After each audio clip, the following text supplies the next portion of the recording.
Je vais vous lire le tweet que le président Guillaume Soro a publié à cette occasion. Ce tweet est extrêmement clair. Alors, une journaliste sur les réseaux sociaux avait publié l'information selon laquelle je vais vous le retrouver. Je veux retrouver ce tweet. Voilà, je l'ai ici. Très bien. Christelle Pire, c'est de ce tweet que je vous parle maintenant. Ce tweet-là. Il est sur la page du président Guillaume Soro, sa page Twitter. Christelle Pire, une journaliste française, a écrit ceci. Guillaume Soro affirme avoir téléphoné à Alassane Ouattara. Les deux hommes politiques ivoiriens sont en froid depuis plusieurs années. Voilà ce que Christelle Pire a publié.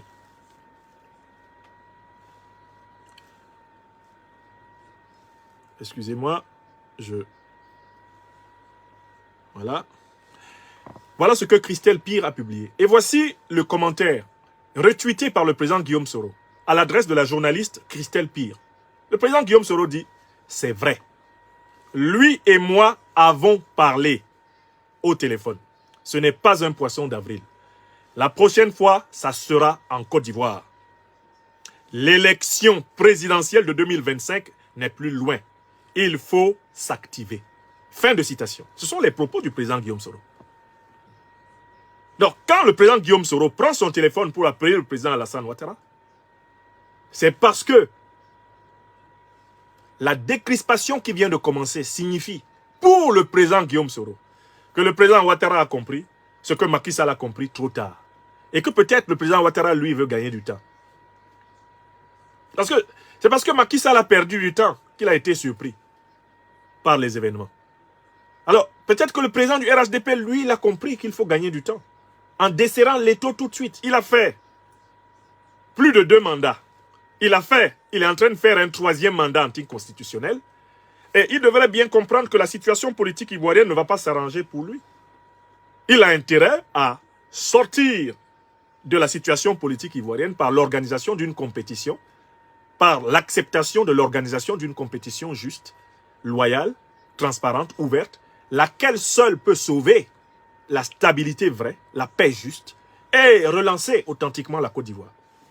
Donc, le président Guillaume Soro répond à la journaliste Christelle Pire que lui, il a téléphoné au président du RHDP, Alassane Ouattara, parce que la présidentielle de 2025 arrive. Et comme lui, le président Guillaume Soro, est candidat, eh bien, les débuts de décrispation qu'il croit avoir perçus dans l'élargissement de nos camarades, eh bien, laisse à penser que peut-être qu'enfin, nous disons bien peut-être qu'enfin, le président du RHDP a compris qu'il ne va pas s'en sortir par la ruse, le mensonge et la violence. Car dans les fois précédentes, il s'était systématiquement sorti d'affaire par la ruse, le mensonge et la violence. Donc voilà le sens du communiqué qui vous est maintenant précisé. C'est l'élection présidentielle 2025 en ligne de mire. Il n'y a pas autre chose. Le président Guillaume Soro n'est demandeur de rien d'autre. Depuis bientôt 5 ans d'exil, le président Guillaume Soro a vécu sans recevoir de qui que ce soit en Côte d'Ivoire un seul copec. Ses comptes bancaires ont été confisqués. Ses rentes viagères d'anciens présidents de l'Assemblée nationale, d'anciens premiers ministres ne lui sont toujours pas payés. Même ses documents de voyage n'ont pas été renouvelés par le régime du président du RHDP, Alassane Dramane Ouattara. Le président Guillaume Soro n'a pas appelé pour demander quoi que ce soit.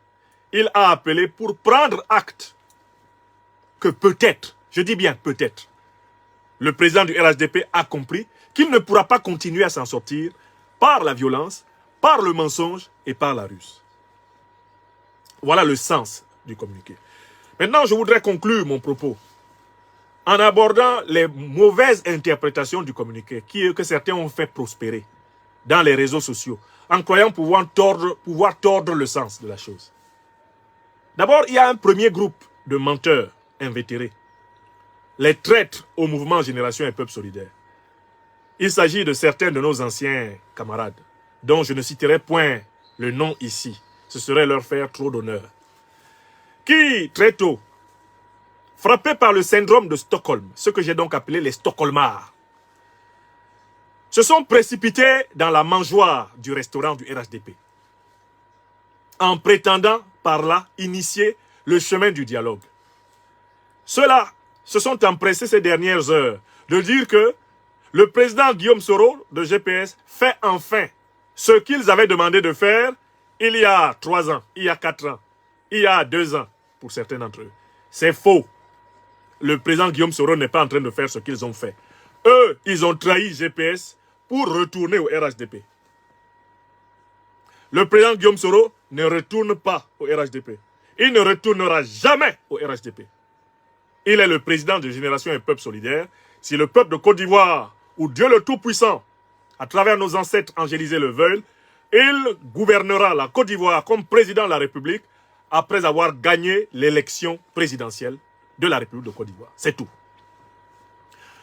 Les Stockholmards ont trahi. Ce sont des faux compagnons. Ce sont des duplicitaires. Il ne faut pas les écouter. Le président Guillaume Soro n'est pas en train de faire comme eux. Eux, ils ont abandonné. Ils ont capitulé en rase campagne. Ils ont abandonné leurs camarades en prison. Ils ont abandonné leurs camarades en exil. Ils ont abandonné leurs camarades dans les campagnes et dans les villes pour aller à la mangeoire du restaurant, se vautrer dans le lucre et la fornication, la prostitution politique du régime. Ce n'est pas de cela qu'il est question. Personne ne peut se prévaloir en Côte d'Ivoire d'avoir corrompu le leader de Guillaume Kibafori Soro, le leader de GPS Guillaume Kibafori Soro et ses compagnons que nous sommes. Personne. Voici maintenant 5 ans pleins d'exil. Nous sommes droits dans nos bottes. Personne en Côte d'Ivoire. Or, eux, ceux-là qui se promènent pour dire « Ah, voilà maintenant, ce qu'ils disaient qu'on ne doit pas faire là, c'est ce qu'il n'entrait pas la même chose. » Il n'est pas venu se vendre à M. Alassane Draman Ouattara. Il n'est pas venu demander à Alassane Draman Ouattara de lui donner à manger. Il n'est pas venu chercher du plocochoni. Il n'est pas venu demander qu'on lui donne éventuellement des souris braisées. Non. Il n'est pas venu chercher un petit poste de directeur d'une institution obscure, dans un régime obscur. Nous ne sommes demandeurs de rien. Aucune fonction du régime de M. Alassane Draman Ouattara n'intéresse notre mouvement. Donc, le premier groupe là, c'est un groupe de menteurs. Ils veulent en réalité cacher, pour ainsi dire, leur cul qui est dehors depuis qu'ils ont trahi. Mais leur cul est toujours dehors. Car il ne s'agit pas de trahir le peuple de Côte d'Ivoire. Il ne s'agit pas de trahir les bases de Génération et Peuple Solidaire. Il ne s'agit pas de trahir notre conscience et notre engagement. Le président est droit dans ses bottes. Ça, c'est le premier groupe.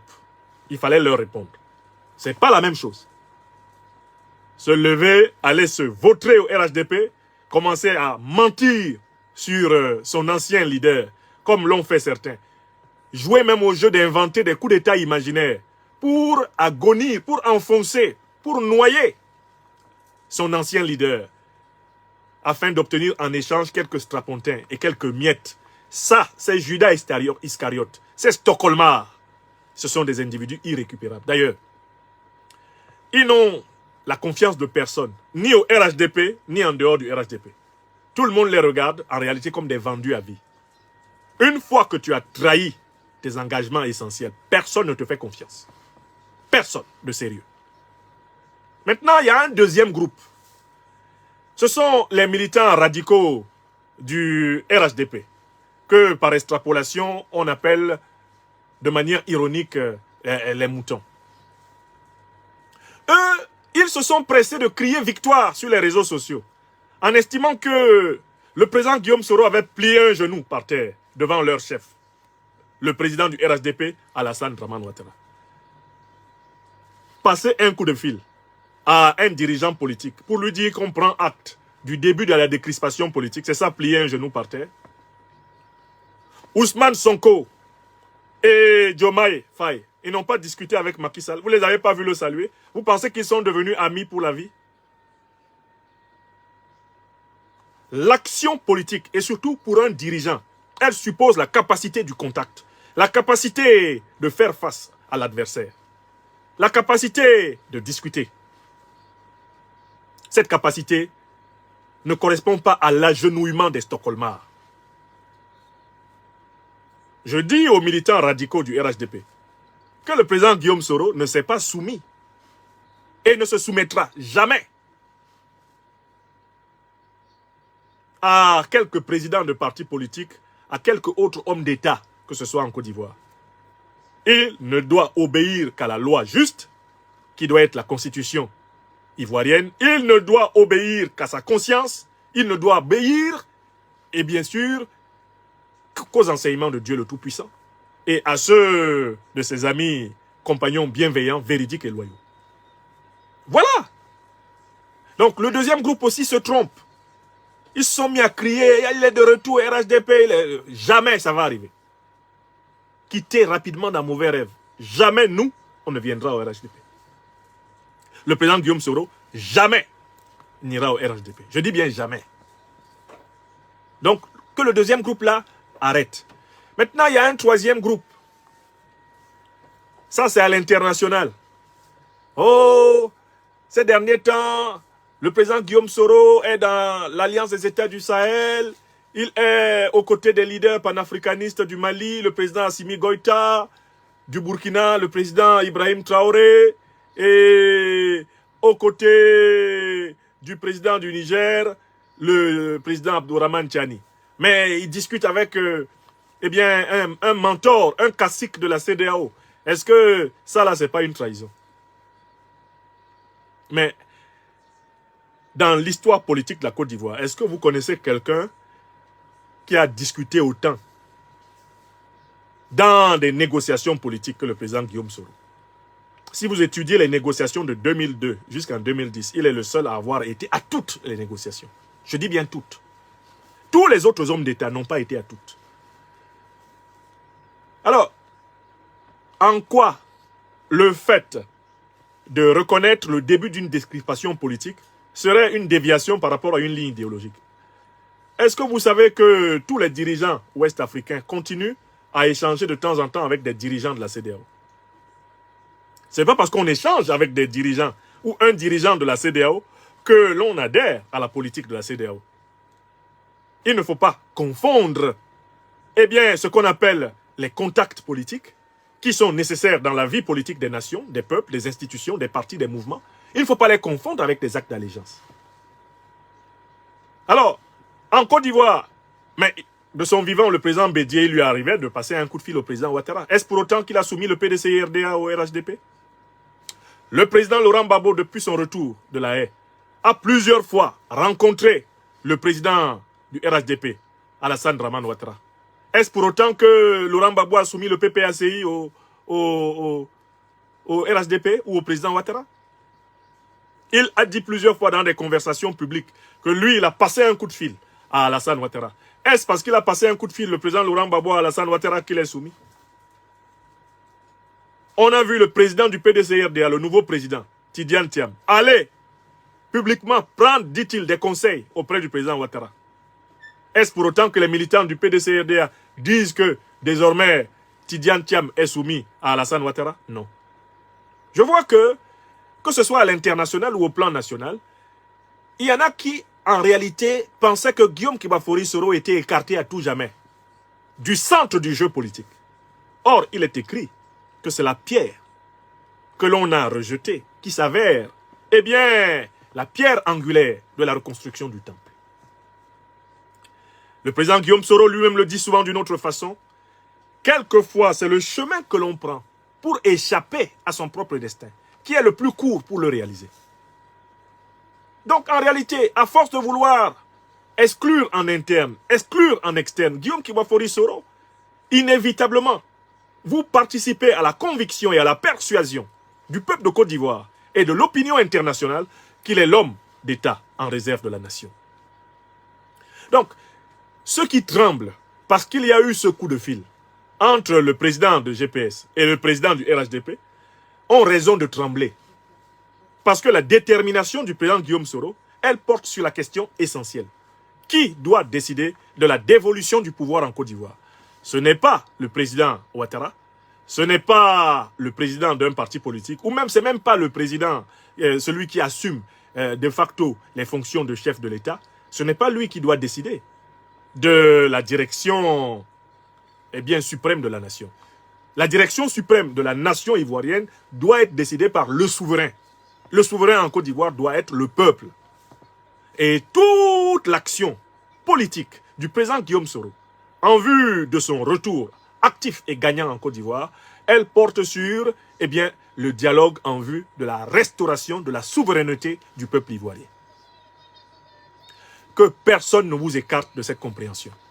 Que personne ne vous angoisse. Camarades militants de générations et peuples solidaires, voilà comment il faut comprendre cette conversation téléphonique.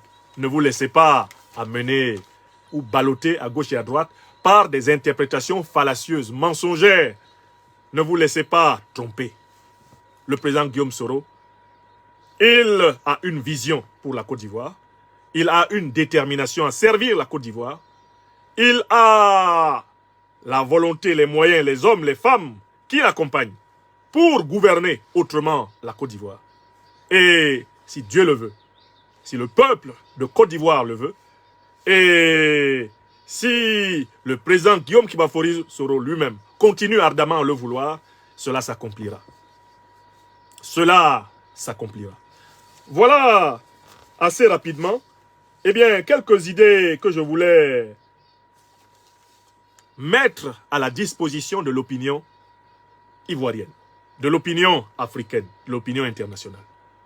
La conversation téléphonique Ouattara-Soro n'est rien d'autre qu'une espèce de prémisse pour un véritable dialogue politique inclusif, un dialogue politique ouvert, qui sera la condition de l'organisation des élections présidentielles 2025 dans des conditions de transparence, d'exemplarité et pour restituer au peuple ivoirien sa souveraineté. C'est le seul jeu auquel GPS va jouer. Et le leader de notre mouvement ne joue qu'à ce jeu. Il ne s'agit pas de compromis sur les principes. Il ne s'agit pas de compromis sur le respect de la volonté du souverain, le peuple de Côte d'Ivoire. Il ne s'agit pas de compromis sur la candidature. Il ne s'agit encore moins, surtout pas, de compromis sur l'appartenance à notre formation politique. Le président de GPS demeure le président GPS. GPS vivra. Vous avez vu Pastef, dissous au Sénégal, victorieux à l'élection présidentielle. Vous verrez GPS, victorieux à l'élection présidentielle. Comme vous avez vu Pastef. On a proclamé que Pastef était dissous. Pastef a gagné 54%. On ne dissout pas un esprit. L'un de nos anciens camarades, quand il ne jouait pas encore les renégats, a dit que Guillaume Kibafori Soro est un esprit. C'est-à-dire un homme qui est dévoué à une cause, à une vision. Et qui est prêt à consentir tous les sacrifices. Qui est prêt à la persévérance et à la patience nécessaires pour mériter la confiance de son peuple. C'est de cela qu'il s'agit. C'est de cela qu'il s'agit et c'est ainsi qu'il faut comprendre ce communiqué. Qu'on ne vienne pas vous tromper en vous en donnant une autre interprétation. Alors,